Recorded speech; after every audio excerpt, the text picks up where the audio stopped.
Good afternoon, Warriors. This is Jack Hafey And Donovan Ross, here with the last episode for the current crew of WHTV. Hard to believe that the trimester flew by so fast. I know, it feels so slow in the moment, but when you look back on it, the first 13 weeks of this year went by in the blink of an eye. Are you excited for any of your new classes? I'm looking forward to my robotics elective. That sounds fun. I'm a bit of a history nerd myself, so I'm really looking forward to AP US History. Speaking of history, I'm pretty sure Anthony wrote a story about how history is preserved even when it's a bit uncomfortable. Let's learn more about it. As many of you recall, last year I did a story on the statue that resided in our school's lobby for some time before its removal during COVID. This statue was entitled Winowar and was our school's mascot. Since then, the statue has been removed due to the public perception of what it symbolizes. Today we dive into the history of preservation and the statue, as well as other parts of local history. We hear from the president of the Hampton Historical Society, Lori Cotter, to learn more about the statue. This is the picture right here of when it was given to the school in 1965. And I went back in a yearbook and I checked 1967 yearbook. They had it highlighted here. Okay, that's a nice color picture of it. Yeah. That's how we were portrayed. We were warriors. Right. Okay, and that was the symbol. We had a symbol of a mascot that wore Native American garb, but it wasn't accurate. Okay, the Abenakis dressed quite a bit differently. So the Abenakis look more like this. This statue has been viewed as an offensive or bad part of our local history by some. Winowar is a part of our history, so how can we tell it in a way that protects these groups? Sometimes it's the language that's used, sometimes it's the narrative, sometimes it's the way we remember history. Our collective memory of what happened is terrible. People forget things, misremember things, whether they're the big details or the little details. And so to do it without offending somebody, I feel like is almost impossible. On a larger scale, removal of controversial artifacts from many moons ago has been popular in this country for many years, with the removal of the statues of Confederate generals, other Native imagery being removed, and many others. However, in the end, all history, including the statue of Winowar, Cotter says, should be preserved. Well, I definitely think we should have conversations about it. Okay, I'm not one, because I am president of the Historical Society. I can't go out and say whether it's accepted or not, because we have a collections committee. Okay, and the collections committee has to meet. They have to take a look at the artifact. They have to decide what is going to be done with it. Looping back into how we can tell this history, Lori Cotter explains how the Hampton Historical Society would tell the story of Winowar if the statue was in their possession. So we'd have to definitely find a place for that. And also, again, pay homage to the schools in the sense that it would be exhibited with schools. So we want to make sure that we keep it in a safe place and have it. In conclusion, the statue, though possibly offensive to still display in our school, should be preserved to play a role in telling our story of the past as part of a local museum.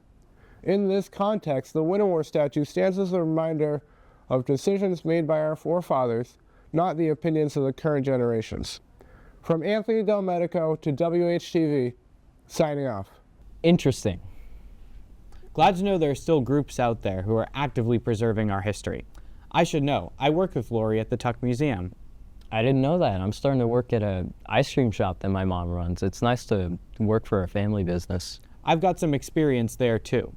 I've mowed lawns not only for myself, but with my uncle who owns a landscaping company here in Hampton. All this talk about jobs reminds me that we have to run Fiona's story about working. Let's see what she put together. Most adults you know most likely have a job.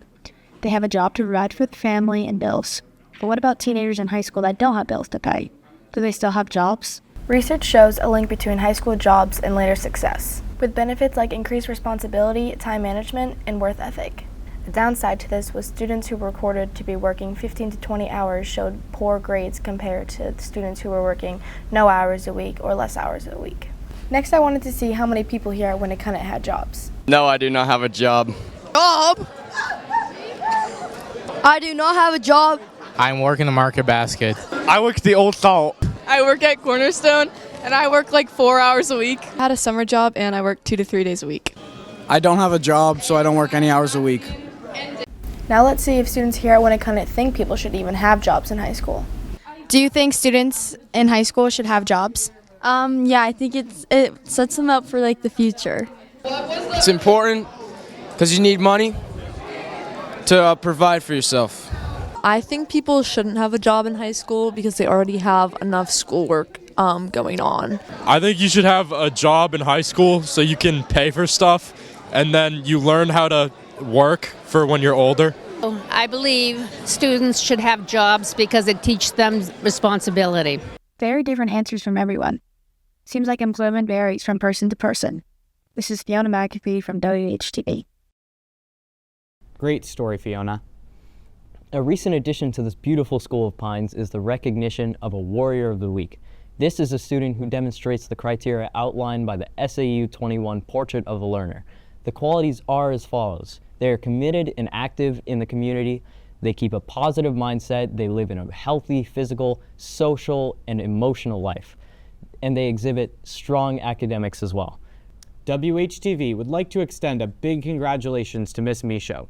This past Tuesday, as the founder and owner of Kathleen Marie Photography, she was recognized as a finalist for the Best of the Seacoast in the Best Photography category. She says that she has always loved photography and started to explore her passion more when COVID hit. About a year later, she said, she turned it into a successful side hustle. She says that it's a fun way to keep doing one of the things she loves. Sometimes we forget that our teachers have lives outside of school. Not all of them eat, sleep, and breathe Winnacunnet. And honestly, it's good for you to do things you enjoy outside of school, or in this case, outside of your main job. Wait, you said you worked in retail before, right? If you count scooping ice cream as retail, then yeah. Well, one of the experiences Winnacunnet used to offer was the Warrior Trading Post, a class where students could learn all about retail work. Oh yeah, but the store hasn't been open at all this year. Don't worry, Trace and I got the inside scoop. Roll the clip. Some of you may have noticed that the school store hasn't been open this year. The school store has been a Winnacunnet staple for many years. It served as a place not only for students to buy and showcase their school spirit, but as a class where students could learn the essential skills for running a retail business. Unfortunately, Ms. Harris, the business teacher who ran the school store, retired, leaving the store with no one to run it. We were able to sit down with Ms. Harris and talk to her about the importance of the school store. 26 years I was a teacher here. This year I'm a sub. The business department took over the school store in 2013. So 2013 on. Basically, you learn kind of the retail experience. It's not just dealing with the public, but it's also figuring out what you need to order, ordering it, receiving it, doing inventory, price tagging, getting it on the shelves, evaluating whether or not the product sells, deciding on new products to sell, and then of course the whole customer service aspect of it. So there's a lot to it. We also talked to some of the students about their experience taking Warrior Trading Post, the class that managed the school store. I learned how to use like a cash register and like how to like deal with like money and stuff. Warrior Trading Post taught me a lot about like social interactions, how to kind of like be there on the spot, do your job, whatever it is. We would like do inventory and we would like count all the things and you could like stock up the store and then you could be on the register. But I could definitely see how that, as well as like personal interactions with any job that requires like a one-on-one conversation, very helpful. We would do like simulations with like different stores like on the computer and like different situations like you would be in. Oh, roles. Well, you had to manage the material and the resources, get them on the shelves. Obviously, you had checkout, which is important. I would say it was one of my favorite classes, and it's really fun. Some suggestions to the kids who are running this year. I'd say just have fun with it. It's a fun and easy class to take, and I'd recommend it. But there is a silver lining to this. We are excited to announce that around Thanksgiving break, the store is set to reopen. The school store will reopen under the direction of Mr. Albert, along with the rest of the special education department. We wish the new school store good luck, and I don't know about you, but I'm looking forward to buying some new Winnacunnet swag. What about you, Jack? Well, I already have a bunch of Winnacunnet hoodies, but one can never really have enough Warrior gear. For WHTV, this is Trace Carter. And Jack Hafey, signing off for the year. Hope to see you again soon. Glad to hear that the school store is making a comeback. Hope to see it open up soon. That concludes our episode for this week. Best of luck in trimester 2, Winnicott. WHTV out.